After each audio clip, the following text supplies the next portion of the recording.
पर्यावरण बिगड़ रहा है, मिट्टी खराब हो रही है और सबसे बड़ी समस्या है स्वास्थ्य पर काफी ज्यादा हानिकारक प्रभाव पड़ रहा है। नमस्कार, जय श्री श्याम साथियों एक बार फिर से आपका श्री श्याम इंडस्ट्रीज में मैं अमित कुमार स्वागत करता हूं। साथियों, क्या आप भी जैविक खेती कर रहे हैं? आज का सवाल इसी टॉपिक पर है, जैविक खेती हमें क्यों अपनानी चाहिए।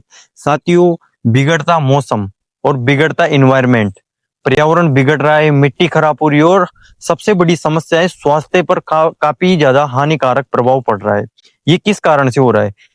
हम लगातार यूरिया डीएपी का इस्तेमाल करते आ रहे हैं। यूरिया डीएपी का इस्तेमाल हम क्यों करने लगे थे? साथियों, जब हरित क्रांति आई थी तो हरित क्रांति में प्रोडक्शन बढ़ाने के लिए यूरिया आया गया। साथियों, जिस प्रकार से हमने यूरिया डीएपी का इस्तेमाल किया तो प्रोडक्शन बढ़ा। प्रोडक्शन के साथ में आज की समस्या को देखते हुए प्रोडक्शन भी घट चुका है और यूरिया डीएपी की जो मात्रा है वो भी काफी ज्यादा बढ़ चुकी है। किसान यूरिया डीएपी फसल बुआई के समय देता है, फसल बुआई के बाद में जो सिंचाई देते हैं सिंचाई के समय देता है। जहां तक फसल पककर तैयार नहीं हो जाती वहां तक वो उस पर अंधाधुंध रसायनों का इस्तेमाल करता जाता है, जिससे काफी ज्यादा फसल इंक्रीज हो रही है, फसल पर काफी ज्यादा इफेक्ट पड़ रहा है। तो इस वजह से हमें बीमारियों का सामना करना पड़ रहा है और सबसे बड़ी समस्या है हमारी जो धरती माँ है उसका जो हेल्थ है उसकी भी हेल्थ बिगड़ती जा रही है। ये क्यों बिगड़ रही है? जिस प्रकार से किसान हानिकारक अंधाधुंध रसायनों का इस्तेमाल कर रहा है उससे जो हमारी मिट्टी है वो हानिकारक रसायनों के इस्तेमाल से बिल्कुल बंजर होती जा रही है, पथरीली होती जा रही है और कठोर होती जा रही है।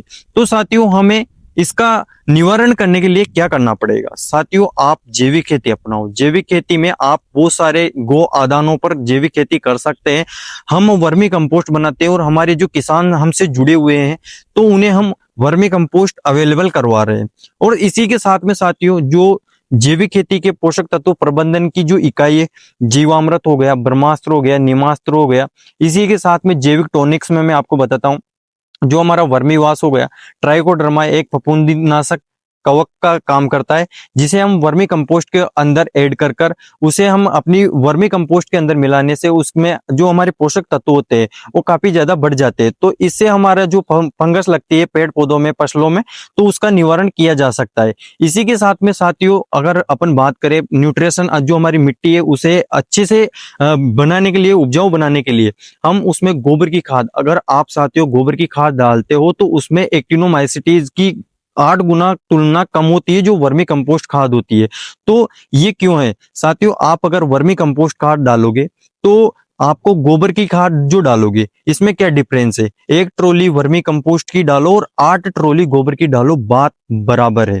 साथियों, जैविक खेती जरूर अपनाओ। मैंने आपको बताया क्यों अपनाना चाहिए। जिस प्रकार से हानिकारक रसायनों का इस्तेमाल हो रहा है उससे हमारी जो धरती माँ है ये काफी ज्यादा बिगड़ती जा रही है, इस पर काफी ज्यादा प्रतिकूल प्रभाव पड़ रहा है, बीमारियां बढ़ रही है। साथियों, इस प्रकार से हमारी मिट्टी बिल्कुल बिगड़ती जा रही है। हमें जैविक खेती इसलिए अपनानी चाहिए। साथियों, हम ऐसे ही वीडियो आपके लिए रोजाना लाते रहते हैं। आप हमारे वीडियो को लाइक से सब्सक्राइब जरूर कीजिए और जो जरूरतमंद किसान है, जो मिट्टी की सेहत को ध्यान में रखते हुए कार्य कर रहे हैं, उन तक ये वीडियो जरूर शेयर करना। साथियों, मिलते हैं नेक्स्ट पार्ट में, नेक्स्ट वीडियो में और इंटरेस्टिंग जानकारी के साथ में। शुक्रिया, धन्यवाद, जय श्री श्याम।